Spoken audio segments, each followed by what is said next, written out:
મારા મહેમાનો, આચાર્ય, ગુરુજનોને મારા જય શ્રી કૃષ્ણ.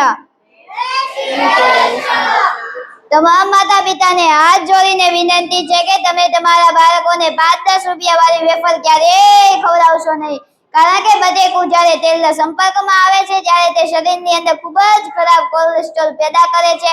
ફેક્ટરીને ઉકળતા તેલમાં ડાયરેક્ટ નાખવામાં આવે છે અને ત્યાં સુધી રહેવા દેવામાં આવે છે જ્યાં સુધી તેની અંદર રહેલું પાણી સુકાઈ ન જાય. એમાંય તેલ પામ વાપરે છે, એમાં MAG પાવડર, મોનો આઝીનો જેવા કેમિકલો નાખી તેને સ્વાદિષ્ટ બનાવવામાં આવે છે. વેફર તૂટી ન જાય તે માટે તેમાં નાઇટ્રોજન ગેસ ભરવામાં આવે છે જે આપણા શરીરને ખૂબ જ નુકસાન કરે છે.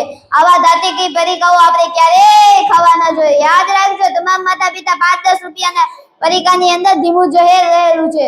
જો વેફર ખવડાવવી જો ઘરે બનાવીને ખવડાવજો. જ્યારથી મને આ સ્પીચ મળી છે ત્યારથી મેં પરીકા ખાવાનું બંધ કરી દીધું છે. અસ્તુ, જય હિન્દ, જય ભારત.